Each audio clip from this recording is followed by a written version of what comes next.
stop learning English words the wrong way. In this video lesson, I'll be sharing with you my top tips, study hacks to help you advance from an intermediate to an advanced learner to enable you to better express yourself using a wide range of vocabulary, which you need to be using if you do want to advance and improve your confidence speaking in English. Now guys, if this is the first time you're here on my YouTube channel, welcome. My name's Adriana from EnglishTeacherAdriana.com. I help English learners improve their English, boost their confidence to finally speak English confidently. If you'd like to drastically improve your confidence speaking in English, please follow the next 2 steps. First of all, subscribe to my YouTube channel and turn on notifications so that you get notified on the next lesson I create here to help you improve your confidence speaking in English. 2, download my free audio guide where I break down the exact daily process, the exact daily learning process you need to be following to drastically improve your confidence speaking in English. To download my free audio guide, click the link in the description below this video, enter your name,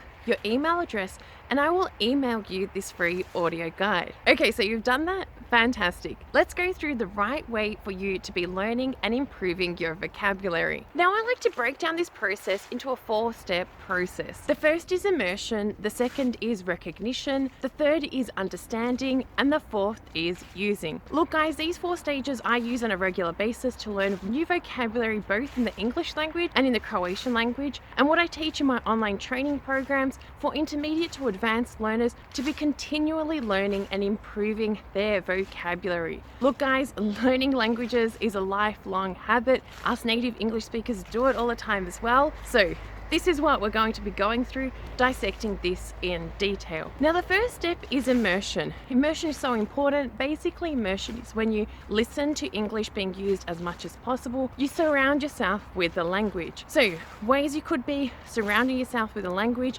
are listening to music, listening to podcasts, reading books, watching TV shows, watching YouTube videos, basically listening, making English a part of your everyday routine. Now you may be wondering, yeah, but how is listening really going to help me learn and remember words? Guys, the more you hear English being used, the higher the chances are that you'll be motivated, first of all, to improve your English. Second of all, you'll identify different words that you need, that you don't understand, that you feel that you will have to use in spoken form. But if you're just buying a book, you don't know if English speakers actually use these words. Do they use them words when they're speaking, when they're writing, when they're communicating in English? Immersion is so important, especially if you want to progress from an intermediate to advanced English learner, because you will see English being used naturally. You'll see the words that you need to learn and to use. Don't skip this step, it's very important. Now for me, one way I immerse myself in languages is by listening to podcasts. I do this while walking, like in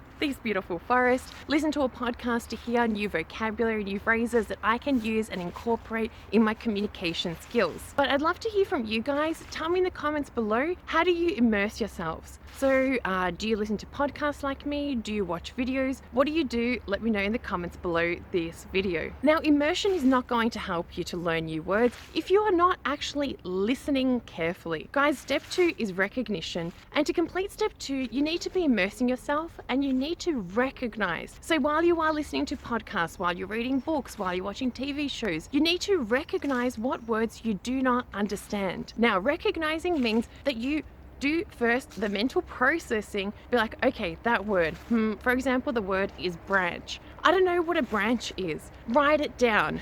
Guys, I'm a big fan of writing things down. So if you've been following me on my Instagram, if you're not following me on Instagram, my handle is English with Adriana. Basically, you know I'm a big fan of writing things down, daily to-do lists, because it's just, I just can't remember everything. The same goes with you guys. If you are learning a new language, there are so many words in the English language, you cannot remember every single word. Write the new words down you hear through immersion. Write them down in a diary, in a notepad. Write down what words you've heard over and over again. Now, I know a lot of you are going to be like, yeah, Adriana, but I listen to podcasts, but I can't understand a lot of words. Guys, only write down, recognize words that you've heard over and over again.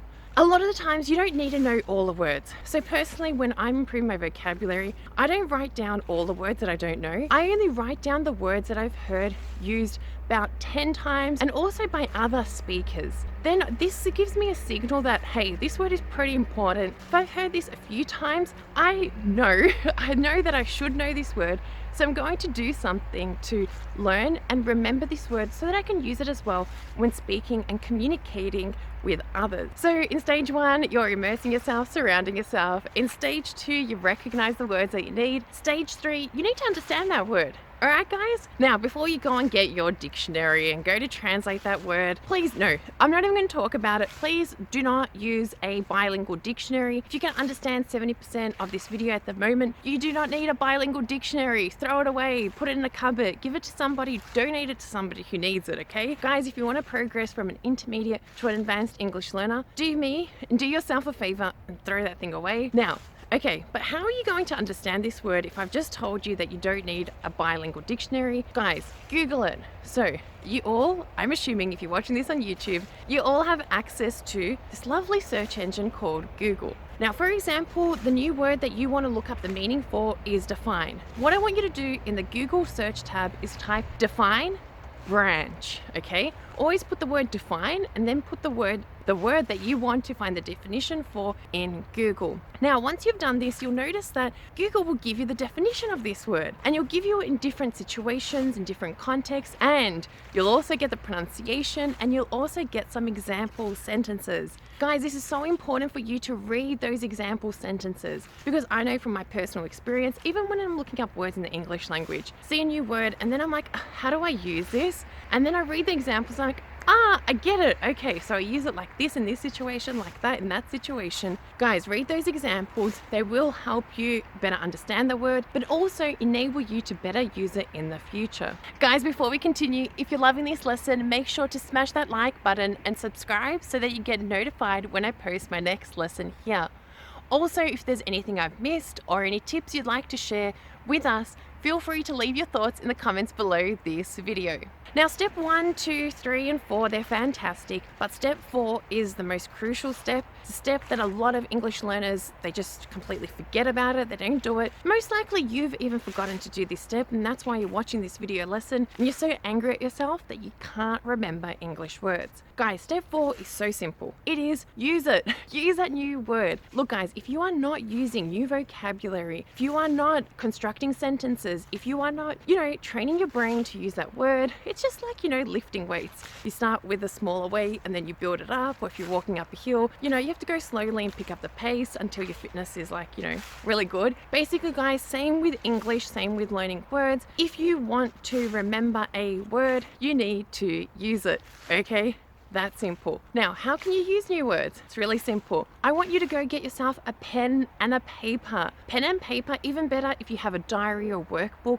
Write down all the new words that you've come across through immersion, through recognition, and construct sentences. Write down sentences. Now, don't be copying those examples from Google because that's a lazy option. You also want to be using your brain. So, construct new sentences related to you. A lot of people will be copying each other's sentences, and I know, I'm human. I also like to take the easy way out. But guys, if you are not thinking, processing this new information, you're going to forget it. Step 4 is so important. Write down, construct sentences. Don't just construct one sentence. The more sentences that you make, that you write down, the easier and the higher the chances that you will remember this word in the future. Now, if you're not a writing type of person, personally, I do suggest that you write these down because I just love writing. I recommend it to all of my students, and I'm telling you now, guys, writing is the best. It's a bomb for remembering words, grammar, and phrases. But if you really don't want to do that, what you could do is to say sentences out loud, not in your head. So it's not enough to be constructing examples in your head. Say these sentences out loud so that even though you aren't writing them down, you are actually training your brain to use this new information in verbal form, and also the chances of you remembering this are higher. Of course, in my opinion, not as high as writing them down, but it's higher than actually doing nothing. Guys, you want to be doing something. writing them down or saying them in verbal form. Now with this, it's fantastic. You've done the theory. I like to call these two little tasks the theory, but you also need to do the application of theory, guys. So application of theory, my opinion, is to be using the new vocabulary when you're writing essays, when you're speaking with people, to be basically using it in real life situations. When you do speak to other people, when you do speak to friends and family, use those new words so that you can have meaningful conversations and actually see that you are using those words to better express yourself, express your thoughts, and just say what you want to say in English. Guys, practice makes perfect. The more you practice, the more that you follow these steps, those being immersion, recognition, understanding, and using, the easier it will get. But you can't miss a step, okay guys? You have to go through all of them and you have to be applying them on a daily basis, okay? It's not something to be doing once a month, or once a year. Every single day, go through this process and it will get easier in time. Guys, remember, it's the small things that you do today and every single day that will really help you better remember and use English words when speaking in English. Don't be too hard on yourself. Start small and build your way up. Remember guys, if you like this video lesson, make sure to like it. Also subscribe and turn on notifications so that you get the next lesson I post here on my YouTube channel. Also guys, if you found this video lesson useful, make sure to check out these two video lessons here. Thank you for watching. Thank you for being here, and I look forward to seeing you next time. Bye for now.